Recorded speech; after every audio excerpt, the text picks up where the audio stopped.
Baik, kita akan belajar melanjutkan terkait dengan angka indeks pada bagian macam-macam indeks. Jadi dalam angka indeks kemarin kita sudah melihat dan belajar bagaimana konsepnya, pengujiannya, jenis-jenisnya, ada yang tidak tertimbang, ada yang tertimbang. Kita lanjutkan pada jenis-jenisnya. Angka indeks, definisinya, angka indeks merupakan suatu ukuran statistik untuk menyatakan perubahan-perubahan harga yang terjadi dari satu periode ke periode lainnya.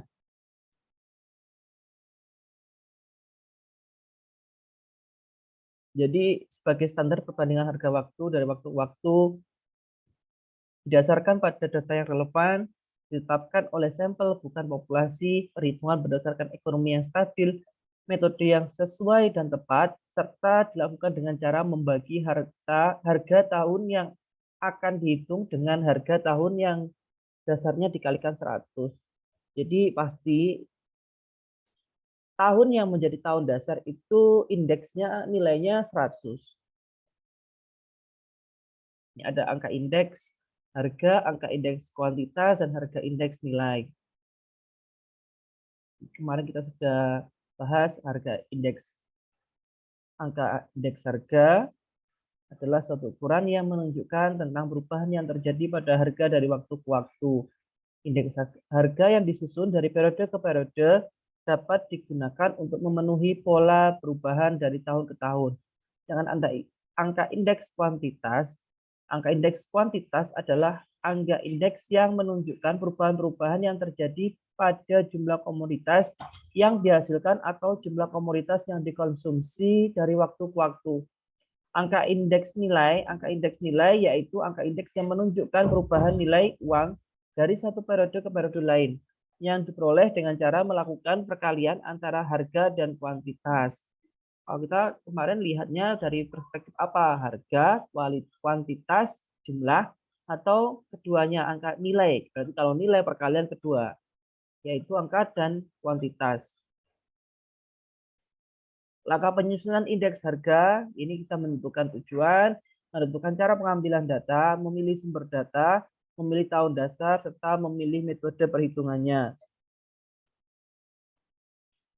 Kita dapat lihat bahwasanya dalam menentukan metode tidak tertimbang, itu ada angka indeks harganya, angka indeks kuantitas, dan angka indeks nilai. Kalau kita pada metode tertimbang, ada agregat sederhana, class bias, Pace, Robisch and Bowley, Irving Fisher, dan Marshall et. Kita sudah bahas pada sebelumnya. Pada metode tidak tertimbang, itu indeks harganya IA, indeks harga kuantitas, itu berbeda-beda rumusnya, tapi sama. Kalau indeks harga berarti ya harga yang diperbandingkan, kalau indeks kuantitas berarti ya kuantitasnya, atau indeks nilai berarti perkalian keduanya. Kalau metode tidak tertimbang, itu masing-masing berbeda dari rumusnya. Nah, ini kita yang masuk jenis-jenis dan masalah angka indeks. Macam-macam angka indeks itu ada harga konsumen, indeks harga perdagangan besar, indeks nilai tukar petani, indeks produktivitas. Sedangkan masalah yang dalam penyusunan angka indeks adalah yang pertama masalah pemilihan sampel, masalah pembobotan, perubahan teknologi, masalah pemilihan tahun dasar, dan masalah mengubah periode tahun dasar. Yang pertama adalah inflasi. Jadi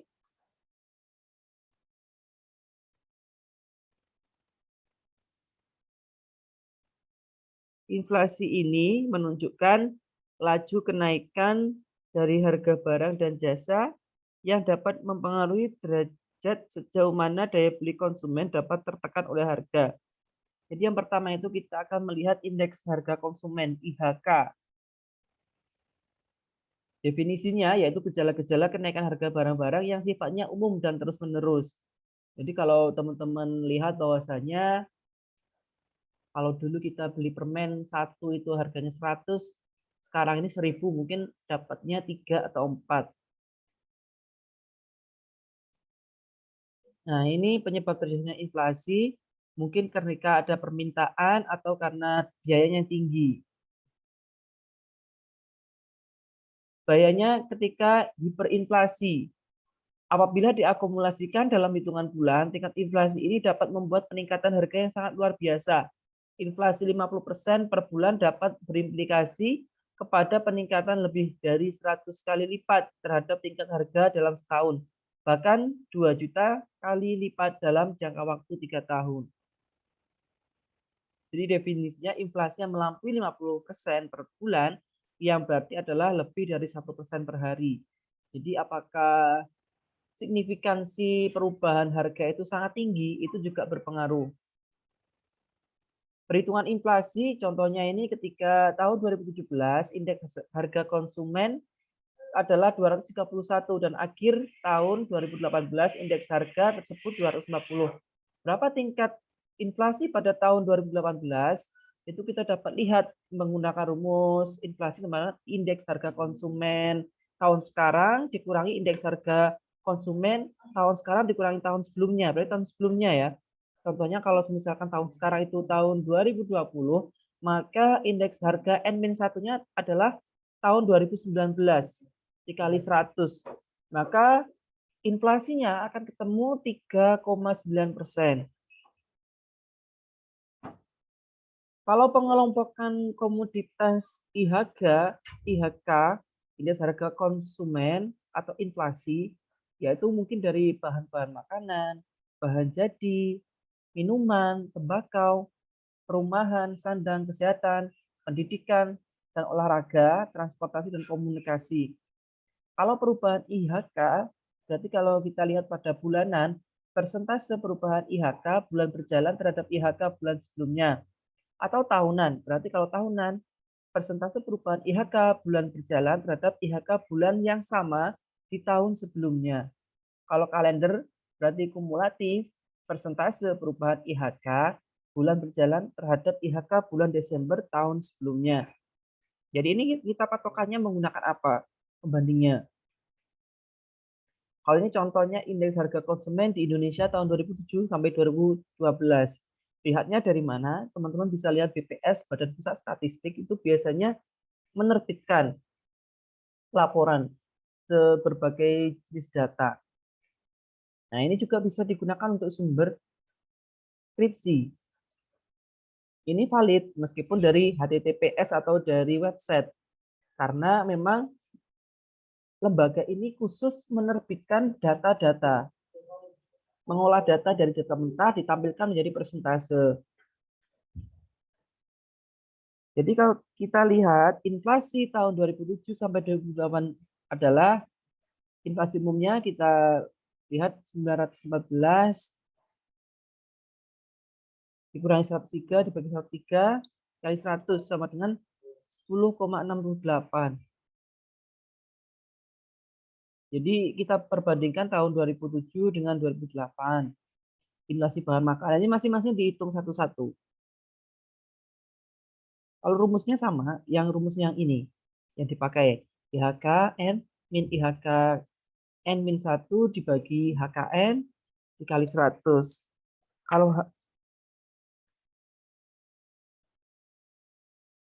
Kalau bawah itu HKN itu adalah IHKN 1 ya, itu indeks harga konsumen tahun T-1 atau tahun lalu.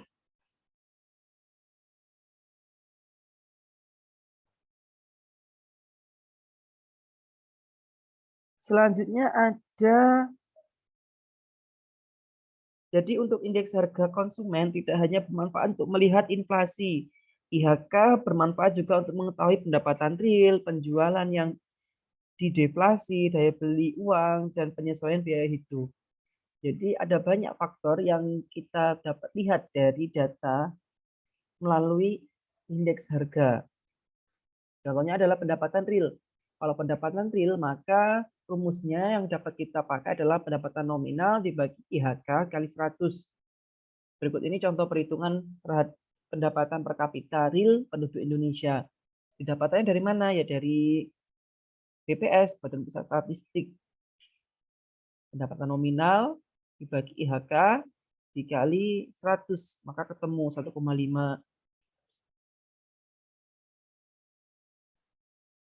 Yang kedua ada penjualan real, yaitu kalau yang pendapatan real ini pendapatan seorang perusahaan atau negara secara nominal akan meningkat sepanjang tahun.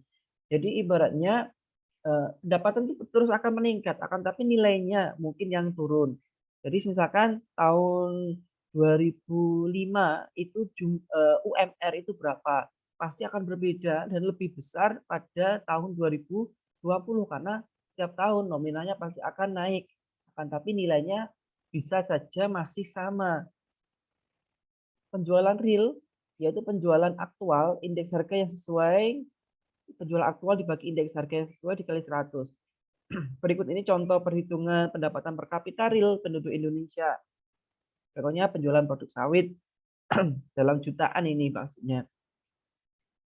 Terus kalau yang IHPB itu adalah indeks harga yang sesuai, yaitu bisa memakai IHK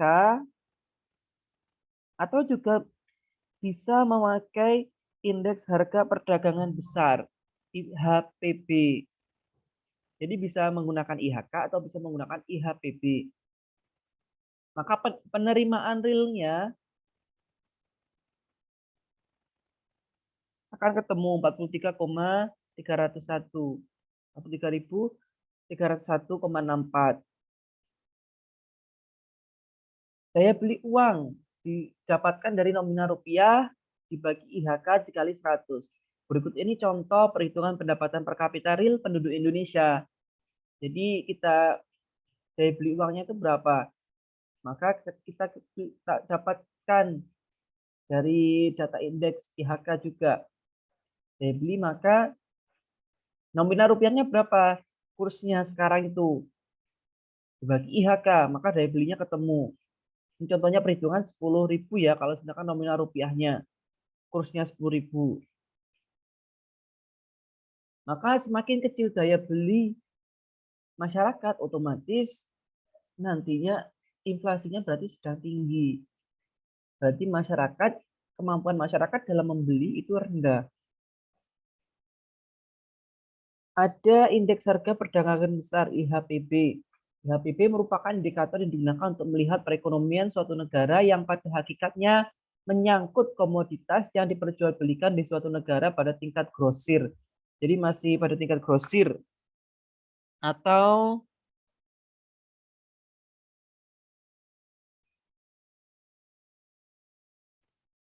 perdagangan besar. Ini contohnya pertanian, tambang, galian, industri impor, dan sebagainya. Sehingga ini sudah ada datanya sesuai dengan yang diterbitkan oleh Badan Pusat Statistik. Indeks nilai tukar petani. Untuk melihat fluktuasi harga barang-barang yang dihasilkan petani dari tahun ke tahun digunakan indeks harga petani yang diterima petani, yang merupakan rata-rata harga produsen dari hasil produksi petani sebelum frame gate atau yang disebut dengan harga di sawah setelah petik, dengan membandingkan indeks yang diterima petani IT terhadap indeks harga yang dibayar petani atau IB, maka akan diperoleh nilai tukar petani. Apabila nilai tukar petaninya lebih dari 100, maka kondisi petani lebih baik dari tahun dasarnya. Begitu sebaliknya. Jadi patokannya adalah kalau indeks petani pada tahunnya itu 100, pastinya kalau tahun dasar pasti 100. Nah, kalau misalkan indeks nilai tukar petaninya di bawah 100, berarti kondisi petaninya kurang baik. Maksudnya daya belinya dan sebagainya itu kurang. Kalau dikatakan baik itu di atas 100. Perhitungannya berarti 10.000 ini berarti nilai tukar rupiah tadi ya dibagi 125 atau IHK. Daya beli.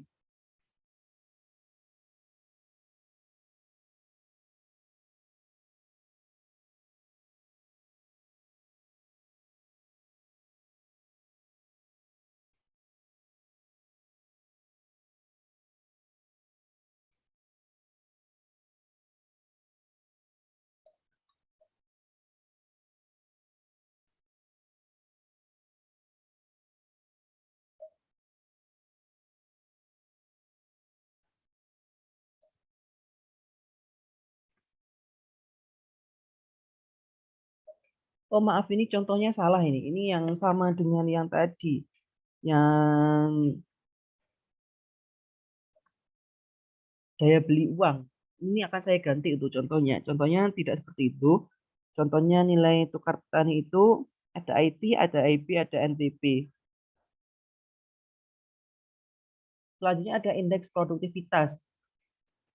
Perhitungan indeks produktivitas ini merupakan rasio dari output atau produksi dengan input. Produktivitas input bisa mencerminkan jenisnya seperti produktivitas tenaga kerja, produktivitas modal, dan produktivitas mesin. Namun demikian, pada saat teknologi berkembang, sumbangan input sudah tidak dapat dipisahkan, maka sebutan produktivitas diarahkan pada produktivitas total. Ini contoh dari penggunaan teknologi. Maka produktivitas periode tahun sekarang dikurangi pada produktivitas periode sebelumnya. Kali 100. Ini contohnya, TFP itu adalah total productivity, total faktor productivity.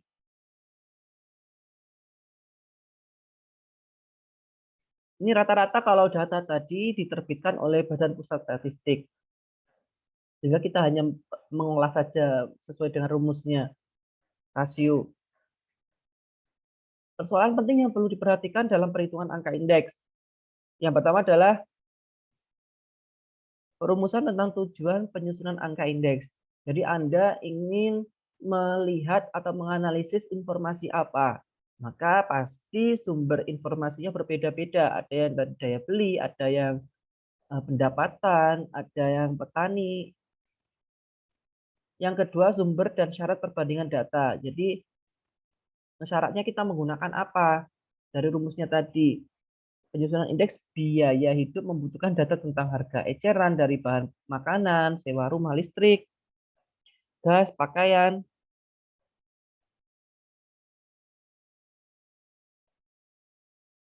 Penyusunan indeks harga perdagangan besar harus menggunakan harga produsen barang yang bersangkutan.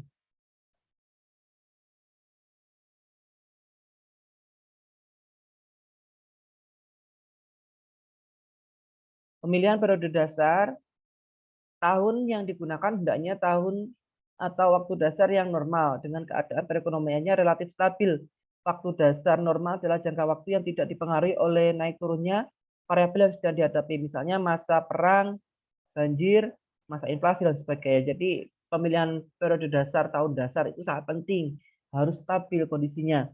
Jangka waktu hendaknya tidak terlalu pendek atau terlalu panjang, jadi normalnya 10 tahun. Orang jarang menggunakan jangka waktu yang terlalu pendek dan terlalu panjang, bahkan tidak pernah menggunakan waktu dasar yang lamanya 1 minggu atau 1 bulan, itu tahunan ya minimal itu. Tahun dasar atau waktu dasar hendaknya tidak diambil terlampau jauh lewat ke masa silam. Pemilihan timbangan atau weight, kalau yang tertimbang tadi yang kemarin timbangannya yang cocok itu apa?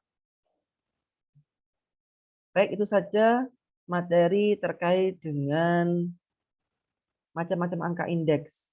Jadi memang hanya pelengkap dari materi angka indeks sebelumnya. Terima kasih. Assalamualaikum warahmatullahi wabarakatuh.